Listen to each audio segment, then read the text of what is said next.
Nous en avions parlé de ces trois ONG congolaises qui avaient saisi il y a quelques jours le parquet fédéral belge à Bruxelles, réclamant une enquête sur de présumées pratiques frauduleuses dans le secteur minier de la RDC qui impliquerait des proches du président Félix Tshisekedi, selon les plaignants. Nos équipes en Belgique et en RDC ont enquêté sur cette plainte. Voici le premier volet de ce reportage. Au sud de Bruxelles, Uccle est une commune bien connue pour sa richesse. C'est dans ce quartier huppé que la famille Tshisekedi habite, derrière l'un de ses portails cachés des premiers regards. Le Congolais Jean-Pierre Mouteba vient ici pour la première fois de sa vie. À 65 ans, cet ancien salarié de la Gécamine, la gigantesque entreprise publique congolaise de gestion des mines, a décidé de poursuivre sa lutte contre la corruption en Belgique. Il a déposé plainte avec des ONG contre 9 membres de la famille du président de la RDC, qui seraient co-auteurs et complices d'actes de corruption dans la région du Katanga. Chez nous en RDC, nous avons publié beaucoup de rapports sur cette question. Nous avons identifié les personnes qui sont en train de faire et où est-ce qu'ils le font, quels sont les biens qui sont détournés, quels sont les remblais et les gisements qui sont détournés, comment ils opèrent. Nous avons multiplié des rapports, nous avons rencontré les autorités sur place. Il y a même des ONG qui ont porté plainte auprès de la justice congolaise. Malheureusement, la justice n'a rien fait. Alors il espère en Belgique une justice indépendante. Il ne s'agit pas de poursuivre des gens pour les poursuivre, il s'agit plutôt d'une certaine orthodoxie, d'une certaine transparence pour qu'on sache qu'est-ce que les gens ont fait. Il s'appuie sur les travaux préalables des ONG congolaises et sur la nationalité belge des accusés, dont les noms sont réservés à la justice. Plusieurs membres de la famille présidentielle ont la nationalité belge. Il peut y avoir une responsabilité pénale pour des personnes de nationalité belge qui posent des actes tels que des actes de corruption ou des actes de blanchiment, indépendamment du lieu où l'activité délinquante a lieu. Pour lui, cette corruption présumée toucherait directement aux richesses minières de RDC. En fait, le Katanga a des ressources parmi les plus belles et les plus impressionnantes de la planète. Aujourd'hui, Lubumbashi devrait être construite comme Dubaï, comme Doha. Et le paradoxe de la situation, c'est que ces milliards, parce qu'on parle bien en termes de milliards, ces milliards de dollars disparaissent dans des mains sans qu'il n'y ait de bien-être économique, social, pour les millions de Congolais qui y ont droit. La famille Tshisekedi a réagi. Jacques, le frère cadet du président, a mandaté un ténor du barreau belge pour s'exprimer au nom de la famille. Sur un dossier politique, selon lui, est bien trop flou pour être crédible. Je lis comme vous dans les médias que cette plainte mystérieuse concerne des personnes non nommées. Je lis que ça viserait la famille biologique de M. Tshisekedi ou la famille politique. Mais qui sont les personnes qui sont visées? Les plaignants ne le communiquent pas, en tous les cas, dans la presse. Donc c'est un mystère assez précieux. Ce sont des accusations qui sont non fondées, qui sont contestées, et nous verrons sur pièce que les pièces soient soumises à la contradiction, et nous verrons quelle sera la vérité qui va triompher. À Kinshasa, la direction juridique de l'UDPS, le parti au pouvoir, prend elle aussi fait et cause pour la famille du président. Nous trouvons la plainte très étrange parce qu'elle stigmatise un groupe d'individus par rapport à leur appartenance politique et ou à la famille biologique du chef de l'État. Ce n'est pas dans une démarche pareille qu'on pourrait rechercher la justice. La plainte serait étayée par 80 pages de documents. Elle a été déposée à la procureure fédérale belge Anne Fransen, qui doit décider ou non de donner suite juridique au dossier. Un dossier qui s'appuie sur l'idée de prédation des richesses de la région du Katanga, le cœur minier de la RDC. Suite et fin de cette enquête, signée Simon Rodier, Lola Colomba et Dadi Songozo, à retrouver dans notre prochaine édition du Journal Afrique. On reste en RDC où justement des mineurs ont été coincés après l'effondrement de la mine d'or de Lomera dans le sud Kivu. Le nombre exact de personnes encore sous terre ainsi que celui des victimes reste pour l'heure inconnu. Plus de précisions avec Lola Colomba et Emmanuel Marty. En temps normal, ce sablorifère permet à Hubert Biamani de gagner sa vie. Mais cette fois, il a bien failli la lui coûter. Samedi soir, ce mineur était sur le site artisanal de Lomera lorsque l'accident s'est produit. Je travaillais dans le puits quand il a commencé à trembler. On était nombreux, parce qu'il y a plusieurs sites de forage. Il pleuvait beaucoup.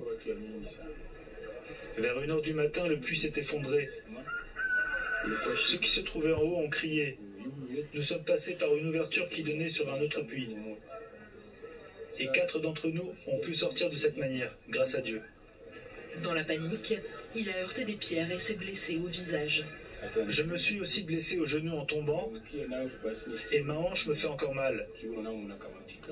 Je dois l'amasser maintenant, mais Dieu m'a aidé. Je prie pour qu'ils accueillent les âmes de mes collègues qui n'ont pas survécu. Aucun bilan humain n'a encore été communiqué, mais des dizaines de personnes pourraient être piégées sous la mine selon des sources locales. Des opérations de sauvetage sont en cours sur le site, connu pour ses conditions de travail précaires. Mes amis étaient dans le puits depuis samedi soir. Dimanche matin, nous avons appris que le puits s'était effondré. Nous avons essayé de les retrouver, mais ils ne sont jamais revenus à l'endroit où nous dormons. Ils étaient 3 et nous ne savons toujours pas si nous les reverrons. Avec les foreurs et les pelleteurs, il y a des puits dans lesquels 30 personnes peuvent entrer. Les activités aurifères sont suspendues jusqu'à jeudi. L'accident survient alors que Lomera est déjà en proie à d'autres difficultés. Selon Médecins sans frontières, au moins 600 cas de choléra y ont été découverts depuis mai.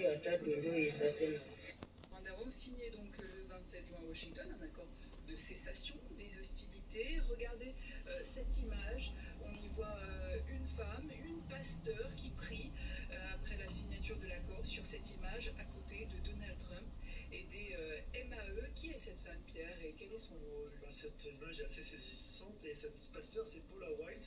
Alors Paula White c'est la directrice du bureau de la foi de Donald Trump. Cet organisme à la Maison Blanche est chargé de transformer politiquement et religieusement les États-Unis, mais surtout aussi il est chargé de vendre la politique étrangère de Donald Trump dans le monde. Alors peut-on parler de diplomatie religieuse parallèle à la diplomatie classique entre la RDC et les États-Unis? Tout à fait, India. Il y a des négociations, des jeux d'influence qui ont eu lieu entre des pasteurs évangéliques américains et des envoyés du président Tshisekedi. Alors on le voit à l'image, Antoine Gonda, c'est un homme qui a eu un rôle très important. Il a été envoyé par le président congolais pour défendre les positions de la RD Congo face au M23 devant Washington. Alors sa mission a été simple, il fallait influencer, rencontrer les pasteurs pentecôtistes, les sensibiliser aux difficultés de Kinshasa. Alors début juin, il s'est rendu aux États-Unis, il a rencontré les diplomates du département d'État, mais surtout il a fait la tournée des méga-churches américaines et il a rencontré les fidèles évangéliques qui sont le socle électoral de Donald Trump. Alors il est présent notamment le 8 juin à la Pathway Church à Mobile dans l'Alabama. C'est l'une des plus grandes méga-churches aux États-Unis, c'est immense, c'est plusieurs milliers de fidèles qui viennent chaque dimanche. Et il a rencontré notamment Travis Johnson. Alors Travis Johnson, c'est qui? C'est un des très très proches de Donald Trump, c'est le directeur délégué du bureau de la foi dont on a parlé tout à l'heure. Et résultat des courses, il a réussi à faire venir des pasteurs américains à Kinshasa qui sont venus du 10 au 14 juillet pour rencontrer le président Tshisekedi, parler et discuter, prier et espérer une issue favorable aux négociations à Doha. Et il se trouve, Pierre, que tout comme Donald Trump, le président Tshisekedi est entouré lui aussi de pasteurs évangéliques. Ah oui, ces pasteurs, ils murmurent aux oreilles du président. Alors le président congolais, il est croyant, il vient de l'église catholique, un de ses oncles était un évêque, mais il a dit lui-même, Félix Tshisekedi, j'ai choisi d'autres options, c'est-à-dire que maintenant, il fréquente les églises évangéliques, et notamment une église pentecôtiste, le Centre missionnaire Philadelphie, et le fondateur de cette église, c'est le pasteur pasteur Roland Dallot, qu'on voit à l'image. Alors Roland Dallot, il est surnommé l'apôtre en RDC. Il se présente un peu comme le père spirituel du président. Et il a une vraie influence. On retrouve beaucoup de proches de son église dans le cercle présidentiel en RDC. Alors le cas le plus connu est celui du propre directeur de cabinet du président, Anthony Kinzo, qui est lui-même aussi un pasteur évangélique au centre missionnaire Philadelphie. Alors il y a un autre pasteur qui est un conseiller spécial du président, c'est le pasteur Jacques Kambala. Alors Jacques Kambala, lui, il est chargé de raffermir les liens entre le monde évangélique américain et le monde évangélique congolais. Voilà, donc la boucle est bouclée. Et justement, cette connexion entre les deux mondes évangéliques américains et congolais, c'est l'une des raisons du rapprochement entre Kinshasa et Washington ces derniers temps. C'est ce qu'explique notamment Jean-Pierre Dozon, spécialiste du fait religieux sur le continent. Là est parti des États-Unis.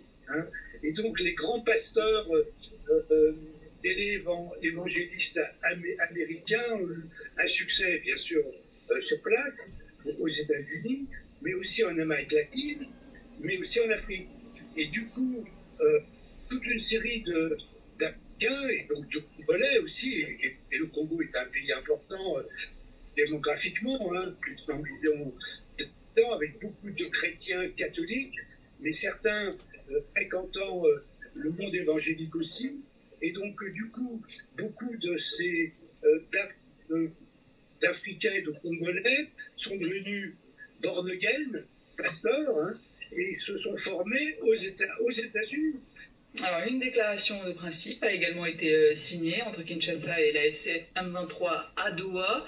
Là encore, quel a été le rôle des évangéliques ? Justement, Lydia, on écoute le professeur Jacques Ebeweme, politologue à Kinshasa, des propos recueillis par Dadi Songonzo. Signer l'accord avec le Rwanda ne dépend plus seulement de ces pasteurs. Aujourd'hui, il y a des processus qui sont en cours. Il y a eu le processus de Washington, il y a aussi le processus de l'Union africaine qui est fusionné avec Doha. Et on sait que ce processus-là avance. Et donc, si ça aboutit, ça ne sera pas l'influence seulement des évangéliques ou des religieux qui sont venus voir le président. En tout cas, l'influence des évangéliques, elle reste très très forte en RDC. Plus de 35% des Congolais aujourd'hui fréquentent des églises évangéliques ou néo-protestantes. Merci Pierre.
Mes amis congolais, s'il vous plaît, expliquez-moi ça.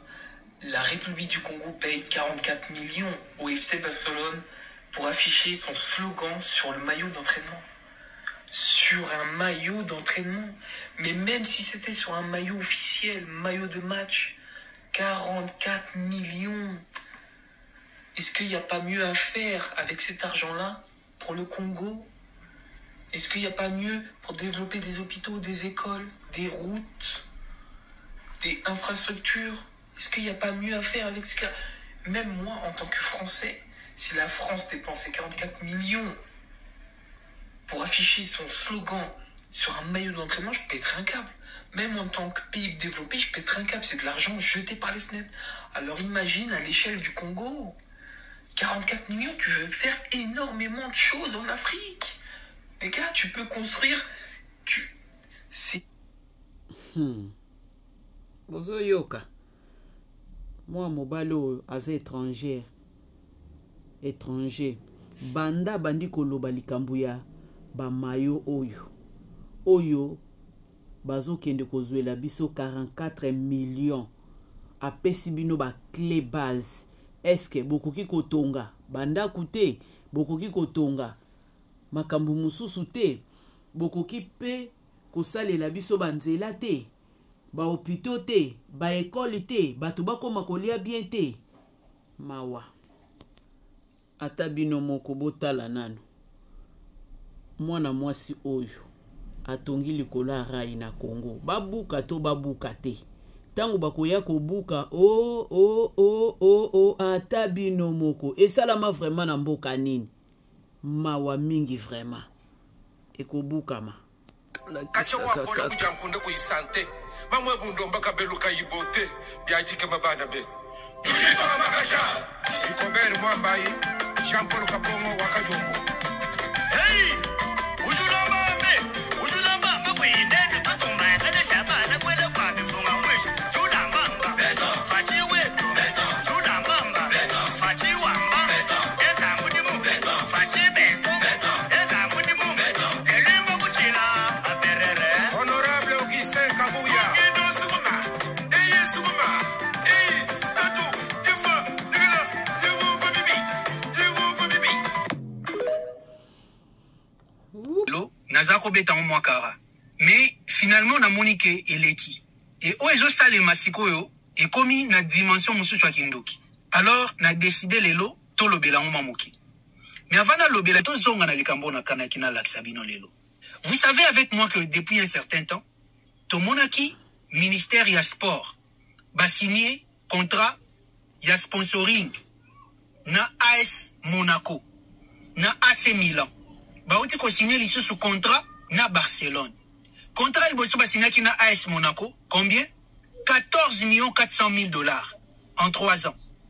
Contrat au ba signé na AC Milan plus de 40 000 dollars, presque 49 000 dollars. Awa lisusu ba uti ko signer contrat lisusu na Barcelone plus de 40 000 dollars lisusu to ko futa. C'est-à-dire que RDC andimi ko za la sponsor ya ba club wana. D'abord bande konanga na fait remarquer bino ke ba club wana budget na bango eleki budget na biso ya mboka. C'est-à-dire ba club wana bazana mbongo koleka biso.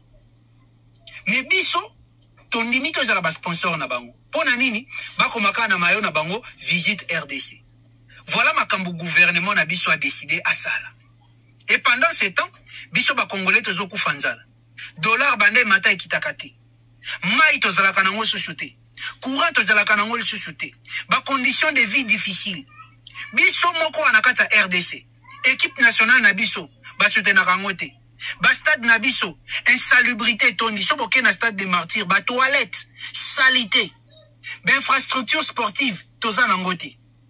Mais biso wana tozo kindo dépenser ba millions pour na sponsoriser ba équipe baza déjà ba milliardaire. Est-ce que tozo raisonné? Comment un pays en difficulté le quoi RDC, un pays en guerre? Biso loko ils ont préoccupé biso ko sponsoriser ba club au baza déjà bien. Est-ce que nous sommes sérieux? Même le monde entier qui nous regarde, est-ce qu'on nous trouve sérieux dans ce que nous sommes en train de faire? babalabala saleté tozala banzela koleka te siko visite RDC obino bokomi wana bato bakoya na Congo visiter fulu etondi na Kisasa. Quels sont les sites touristiques que vous avez déjà aménagés pour que bokomaka visite Congo bato bakoya ko visiter nini na Congo? S'il vous plaît, soyons sérieux. C'est-à-dire un gouvernement qui n'a pas le sens des priorités. Avant bokende koluka bato ba ko visiter Congo, si Congo ngo il faut la visitable. Congo ngo quand même il faut na ba site d'attraction. Et là qu'on est dans Congo na minute ko attirer mopaya ko tala Congo. Bakwa ko visiter nini? Bibouba bakwa ko visiter nini? Mabulu banzela mabulu eto na Kisasa bakwa ko visiter ba pa. Bambouteillage eza na Kisasa bo résoudre na noté. Kaka visite Congo. C'est-à-dire que biso na biso ba Congolais na nous incapable à circuler parce que bambouteillage est belé. Tant ba visiter ba ko yande, to ko zala capable à réguler nzela. Est-ce que nous sommes intelligents? Est-ce que tu as conscience? Parce que même si ba komi visite RDC na ba mayo na bango et qu'on résoudre ba passe na biso à Congo te. C'est-à-dire ce n'est pas prioritaire ba biloko wana. Je vous sens ici 40 millions. 40 millions et ça les 80 millions.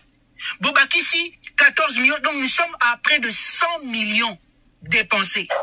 Juste pour devenir ba sponsor ya l'équipe, ya ba payape équipe na bisoté. Ba club na biso moko ya Congo, bosi bo soutenir on a combien? Ba moyen de transport baza na ngote. Ba stade baza na ngote. Bino kaka ba paya. Ba na Congo na zo bisabino ke gouvernement o ezo travailler pour na ba paya, bozo yo kangate. Si c'est que des outils ko ba minéré na biso na ba paya. Ba ministre na bazo zo mbongo etikali na mboka, bazo kaba na ba paya. Biso ba Congolais compte na biso na kati ezate. Je vous dis que ces gens sont prêts à nous tuer. Batoyo baza décider à koboma biso. C'est le moment to télémato nous prendre en charge. To empêcher bato ba continuer. Nabisa kibino question to tikeli bango temps. Ils vont nous exterminer. Et voici ce qu'ils sont en train de faire. Et là comment côté malonga pour na ba Congolais, mais nyonso pour na ba paya. Mais bazala qui a le peuple d'abord. Wapi le peuple d'abord. Je vous dis que ces gens n'ont aucune volonté de nous servir. Baza ba ouvrier yaba occidentaux, baza bana bitinda bana misala ba occidentaux. Biso na kati intérêt jate. Et nazo kama bato baza fati béton ya nini? Parents o aza normal azo réfléchir à kosala makambo boy. Bana no moko na ndako bazo liate bazo melate. Mais yo wane pas bapaya. OK bima boss de boss kuna. Est-ce que nous sommes normal? Bande konanga bana ko. Il est temps tout élément. Tout nous organiser peut nous prendre en charge. Et le bana ngom c'est Laurent Désiré Kabila. Parce que ceux qui te jouent la bateau, ya trop. Tant que Félix Tshisekedi est président à Congo, Congo est kotika la kobongate, to kotika la komona clarté. Na ebisi bino. Oza na mato ya koyoka, ayoka. Oza na motema kosimba, asimba. Oza na courage ya kosala makambo na zoloba, to salela.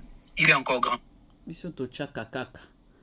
Bozwela ngona ndenge bokozwela te. Soki tomoni mutu alobi bien oya bien toche oya mabe tolongoli mpona kobebisa pe peuple na biso te likambo ya bamayo oyo Fachi Beton la voix alobaki na yo implique toi na kati kuna oyeba ogiste eza nini tango mbongo wana eza kobima Fachi oza wapi tango bato bazovanda bazosala baplan wana yo moko oza wapi zo continue kaka mboka eza na pasi visite Congo toza pena ba shege na biso oyo bazotika pe koboma te tolanda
kana motoyo okanisi moto oto kutani na sata ye moko ndenge aza boye mosala mosusu asalaka te mpe atikala kosala mosala mosusu na bina ye te mosala na ye kaka apesi alakisi moto yango oyo na miniti oyo tolo moto azali kaka awa je crois ke tokozongisela ye moto na ye officiellement eye tokotransfere ye na qui de droit je crois ke auditorat ekosala mosala nango nanu tobe. Wow, tokomi na suka ya émission na biso kande tolobaka aimer, liker et partager. Mes amis de WhatsApp, boye bana ko partageaka massivement et ko sala biso bien makasi mingi pe ko abonner na chaîne na biso na ba oyo nanu ba abonate boko tabo soutenir mes amis de WhatsApp et ko sala biso bien makasi mingi koleka.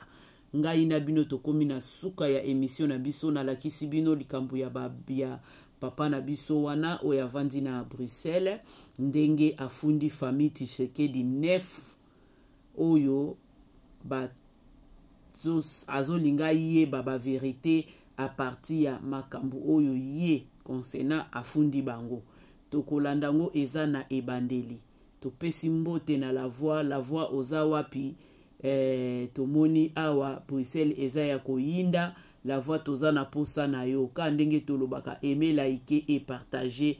À la prochaine, bye bye.